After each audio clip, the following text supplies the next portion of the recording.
बिस्मिल्लाहिर्रहमानिर्रहीम। मैं गुज़श्ता वीडियो में आज़ाद कश्मीर में भेड़ और बकरियों के इजाफ़े के हवाले से गुफ्तगू आपके सामने कर रहा था। तो अगर मैं एक ही नशिस्त में या एक ही वीडियो में, पहली बात है वो तवालत के खौफ की वजह से मैं नहीं इतनी गुफ्तगू कर रहा। दूसरा ये है कि लोग भी इसको हज़म नहीं कर सकते और संजीदा लेते ही नहीं, फिर उसको हत्ता कि सुनना भी गवारा नहीं करते। वो कहते हैं ये हो ही नहीं सकता।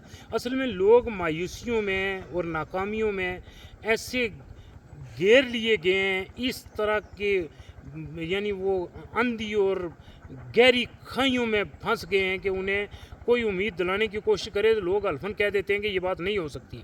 अब बाज़ लोग बिल्कुल धड़ल्ले से ये कह रहे हैं कि बकरियां बीमार हो जाती हैं, सारी मर जाती हैं, इनमें नुकसान है, ये नहीं हो सकता। वो भाई अगर ये होता तो रुए ज़मीन से बकरियों का वजूद ही ख़त्म हो जाता। अब कितनी यानी इस सब कुछ बलाल, नाकामी, गफलत, सुस्ती के बावजूद इस वक्त हमारे पास अल्हम्दुलिल्लाह आज़ाद कश्मीर में 13 लाख भेड़ और बकरियां मौजूद हैं। तो इसका मतलब ये है कि ठीक है, बीमारियां आएंगी, हादसे भी होंगे, बकरियों के बच्चे मर भी जाते हैं। सर्दियों में आप उनकी अच्छी तरीके से निगहदाश्त नहीं कर सकते, उनके लिए जो रिहाइश होती है उसके लिए आप नहीं कर सकते। एक बड़ा मसला ये है कि इन बकरियों की अफजाइश इसलिए भी रुकी हुई है कि सर्दियों में कुछ इलाके ऐसे हैं जैसे मुजफ्फराबाद भी हैं या उधर, कि वहाँ टेम्परेचर जब माइनस में जाता है तो आपके लिए बकरियों के लिए वो उतनी खुराक नहीं होती। तो उसके लिए कंपनी ने वो पूरा उसका बंदोबस्त कर दिया है कि वो उन जो छोटे किसान होंगे या छोटे जो बकरियों को पालने वाले फार्मर होंगे उनको, या यानी इसके जो भी इसके मतलब चीज़ें हैं वो उनको ये लाजम और मलजूम है, ये आपस में एक दूसरे यानी ज़राअत और लाइव स्टॉक आपस में, जब ये इतनी तादाद में बकरियां होंगी तो आपकी ये सारी खेतियां भी हरी भरी हो जाएंगी।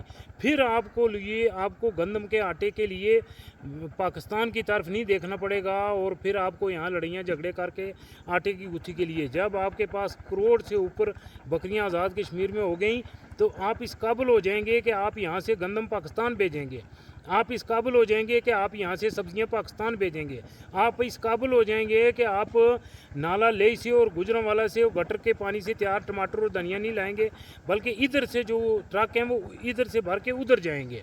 क्योंकि जब इतनी सारी बकरियां एक हिस्से में जमा हो जाएं तो फिर उस ज़मीन की ज़रख़ेज़ी और हरियाली को कोई सूरत ही नहीं के रोका जा सके।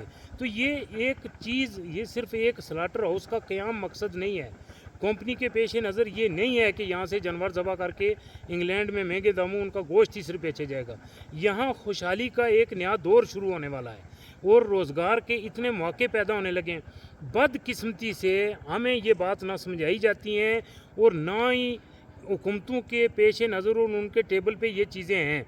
यहाँ तो यानी वज़ीर आला एक 12 करोड़ के सूबे की पूरे कर्रो फर से पूरी तैयारी के साथ कहती है कि हमने पंजाब को अभी खुशहाल बनाने के लिए जो हमने इकदाम उठाया है उससे तो दुनिया अक्की बक्की रह जाएगी। और वाकई जो उनका विजन है, अक्की बक्की दुनिया रह गई है। उन्होंने कहा कि मैं 60,000 बंदों को यहाँ से ये इटली में रोज़गार के लिए भेज रहा हूँ। और कि ये कोई मामूली बात नहीं, ये वाकई अक्का बक्का रहने वाली बात है कि लोग अपनी मैशत को दुरुस्त करते हैं मसनूआत से।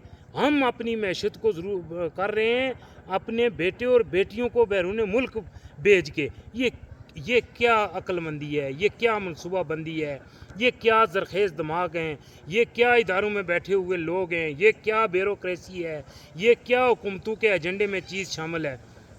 ओ भाई, दुनिया ने और दुनिया की रियासतों ने जिन्होंने तरक्की की है उन्होंने प्लास्टिक के खिलौने बना के, उन्होंने ये छोटी छोटी चीज़ें बना के उन्होंने तरक्की की है। और हम अपनी दानिश, अपना अकल, अपना दिमाग, अपने बेटे बेटियों को बेच के जाके गैरों के हाथों फिर हम तरक्की करने के ख्वाब देख रहे हैं। हम अपना अकल, अपनी दानिश, अपना कुल सरमाया यहाँ से बाहर निकालना चाह रहे हैं। अब ये इस मुल्क के तूल व अर्ज़ में आप जाके देख लें।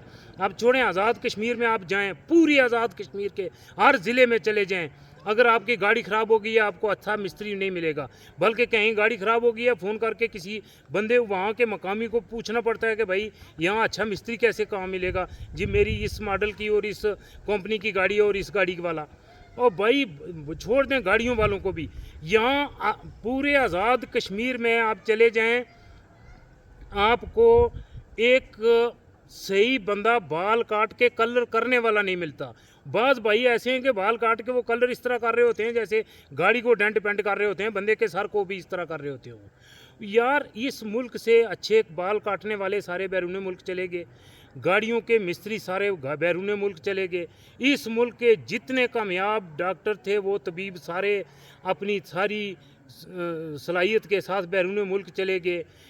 اب آپ کے پاس رہ کیا گیا ہے؟ یعنی جو اس ملک میں کوئی جتنے آپ کے اچھے الیکٹریشین تھے, آپ کے اچھے پلمبر تھے, آپ کے اچھے معلمین تھے, آپ کے اچھے علماء کرام تھے, آپ کے اچھے خطیب تھے, جو جس کا بس چلا ہے وہ یہ ملک چھوڑ کے چلا گیا اور جا رہا ہے, اور اس کی کسی کو فکر نہیں ہے کوئی. بلکہ اس ملک کی طاقت کے مرکز کا جو سب سے بڑا ادارہ ہے اور اس ادارے کے جو سربراہ ہیں وہ کہتے ہیں تو لوگ جاتے ہیں تو جانا چاہیے, جاتے رہے ہیں, ہمیں کیا اس سے. تو کوئی نہیں روک رہا اس کو. اگر ریاست کو ترقی کرنی ہے تو سب سے پہلا جو قدم ہے وہ یہی اٹھانا پڑے گا کہ یہ جو ہماری دانش, ہماری جو عقل, ہمارے جو یہ سرمایہ ہے, ہمارے یہ جو زرخیز دماغ ہیں, ہمارے یہ جو شہ دماغ ہیں, ہماری جو یہ کریم ہے, اس کو روکنا پڑے گا. اگر اس کو نہیں روکیں گے تو یہاں پھر کچھ بھی نہیں بچے گا. تو اصل میں جو حکومت کے ایوانوں میں بیٹھے ہوئے ہیں ان کی ترجیحات میں یہ چیز شامل ہے. انہوں نے اسی لیے تعلیمی نظام کو وہ درست نہیں. آپ کیا سمجھتے ہیں کہ اگر وہ چاہیں تو یہ تعلیمی نظام درست نہیں ہو سکتا؟ باخدا 1 مہینے میں درست ہو سکتا ہے. اور اگر آزاد کشمیر کا تعلیمی نظام درست ہو, یہ جو 53 ممبران اسمبلی, صدر, وزیر اعظم, سیکٹری, پتہ نہیں کیا کیا بلائیں وہاں مظفر آباد میں بیٹھی ہوئی ہیں, ایک ایک بلا ایسی ہے کہ ان میں سے ایک بھی باہر نکل جائے تو کیا یہ تعلیمی نظام درست نہیں کر سکتی؟ کر سکتی ہیں, اور ان کو سمجھ بوجھ بھی ہے, لیکن وہ کرنا نہیں چاہ رہی کیونکہ انہوں نے اور ان کی نسلوں نے اس خطے پہ حکومت کرنی ہے. اور اگر ان اتنی بندوں میں سے کوئی ایک بندہ باہر نکل کے اس تعلیم کے نظام کو درست کر دیں تو کیا آپ لوگ سمجھتے ہیں کہ پھر ریڈ فاؤنڈیشن سمیت کسی پرائیویٹ ادارے کے لیے اس چھوٹے سے خطے میں کوئی نظام, یعنی کوئی سپیس, کوئی گنجائش بنتی ہے کہ کوئی بندہ سکول کھول لے؟ ہو ہی نہیں سکتا. جبکہ ہے یہ حالت ہے کہ 20 کروڑ روپے کی بلڈنگ بنی ہوئی ہے, کھیل کا وسیع و عریض میدان ہے, وہاں 25 اور 30 اساتذہ کی تعداد ہے, ہائی اسکول ہے, اور سب کچھ ہے, کروڑوں کا بجٹ مہینہ آ رہا ہے. کچھ نہیں ہے تو وہاں پڑھنے والے طالب علم نہیں ہیں. اور اسی ہائی اسکول کے سائے میں نیچے کسی ایک لڑکی یا لڑکے نے ایک پرائیویٹ اسکول ایک دکان میں ایک کمرے میں رکھا ہوا ہے, اور اس کے پاس تعداد اتنی ہے کہ اس کے پاس گنجائش ہی باقی داخلوں کی نہیں بچتی. تو ذرا اس میری بات پہ غور کریں کہ یہ ایسا کیوں ہے؟ کیا یہ ہماری سمت درست ہے؟ ہم جس طرف بھاگ رہے ہیں, ہم پتہ بھاگ کیسے رہے ہیں؟ جیسے نہیں وہ ورزش کرنے والی مشین ہوتی اور اس کے پہ اوپر بندہ دوڑ رہا ہوتا ہے, اور وہ جناب پھر کہتا ہے بڑے فاتحانہ انداز میں آخر اس کا وہ میٹر چیک کر کے کہ میں 5 کلومیٹر دوڑا ہوں, حالانکہ وہ اسی کمرے کے اندر ہوتا ہے, وہ دوڑاتا نہیں, بس وہ مشین اس کو شو کر رہی ہے کہ وہ دوڑا ہے. تو وہ ہوتا اسی کمرے کے اندر ہی ہے, دوڑا نہیں ہوتا. یہ اسی طرح کی ترقی ہے ہماری تعلیمی میدان میں, صحت کے میدان میں, محکمہ لائف سٹاک میں, محکمہ زراعت میں, تو اس پہ بھی میں آ رہا ہوں, آئندہ میں اس پہ بھی گفتگو کر رہا ہوں.